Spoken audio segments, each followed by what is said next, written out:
Today is March the 10th, and today we hear of an offense that began a civil war in Israel. What was the offense? Let's find out together as we study Judges chapter 19.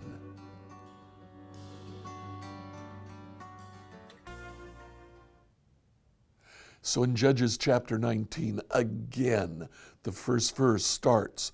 Now in those days, Israel had no king. Third time now that this is mentioned. Chapter 17, chapter 18, now chapter 19. There was no one to lead Israel, no king and no judge. There was a man from the tribe of Levi living in a remote area of the hill country of Ephraim. One day he brought home a woman from Bethlehem in Judah to be his concubine. But she became angry with him and returned to her father's house in Bethlehem. Now we don't know why. It was fairly common for men to have not only wives, but concubines at this time. So that shouldn't surprise us. But for whatever reason, she became angry with him and she went home to daddy. He goes and he looks for her. He takes 4 months to do it. But he finally decides, I like the concubine, I'm going to go and try to get her back.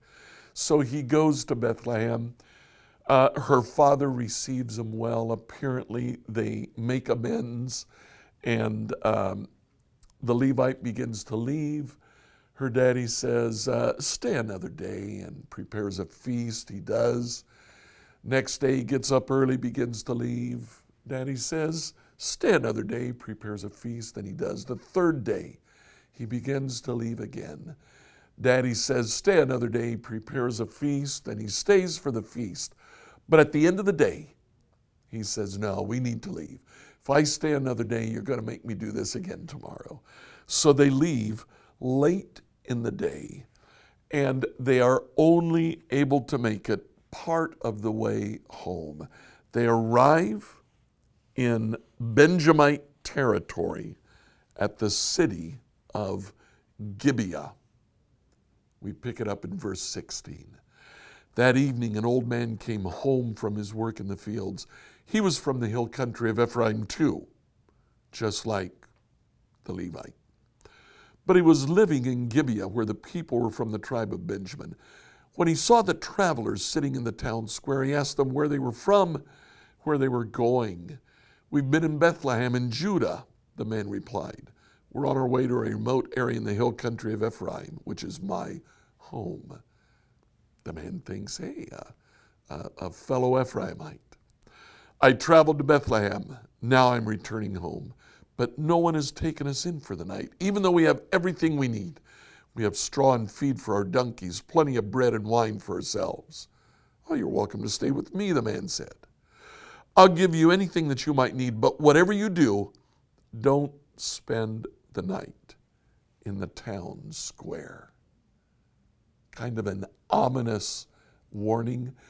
The man goes home with him, and in verse 22, while they were enjoying themselves, a crowd of troublemakers from the town surrounded the house. They began beating at the door and shouting to the old man, bring out the man who's staying with you so we can have sex with him. The old man stepped outside to talk to them. No, my brothers, don't do such an evil thing. This man is a guest in my house. Such a thing would be shameful. Here, take my virgin daughter and take this man's concubine. I'll bring them out to you. You can abuse them and do whatever you like, but don't do such a shameful thing to this man. Oh my goodness. Verse 25. They wouldn't listen to him, so the Levite took hold of his concubine and pushed her out the door. Now we know some of why the concubine left in the first place, don't we? He was not apparently all that loyal to his concubine. The men of the town abused her all night, taking turns raping her until morning. Finally at dawn, they let her go. She crawls back to the house and collapses outside the house, dead from the physical abuse that she had suffered during the night. This is an over-the-top offense. What a horrible thing. The author of the book of Judges wants us to see just how far down the rabbit hole Israel has gone. They have hit the bottom, certainly.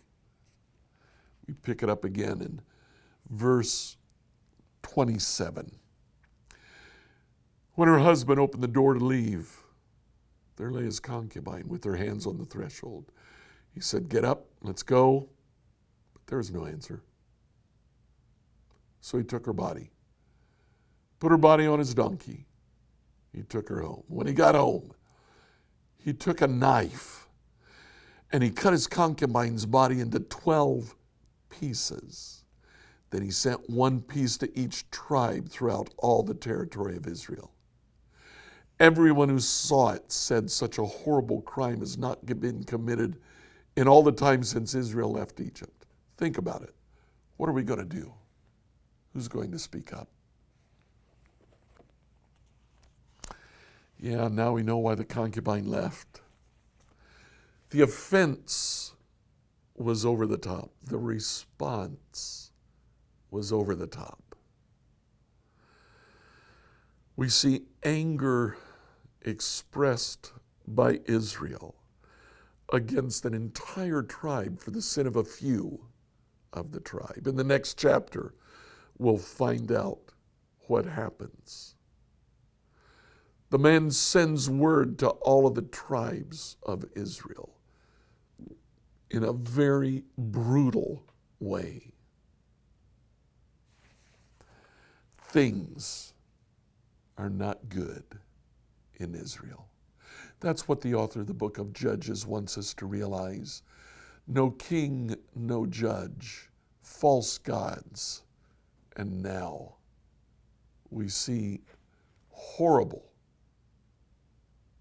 human rights abuses. What about us? When we're presented with an offense, do we go over the top? Offenses against us can range from small to great offenses. When we respond to them, we do have a choice of how we respond. The man with the concubine responded in a fashion that encouraged Israel to go to war against a tribe of Israel. He sent out a call in a brutal manner. When we take an offense, I want to encourage you to keep calm. Respond as you believe the Lord would have you respond. We need to respond firmly, but we don't need to go over the top.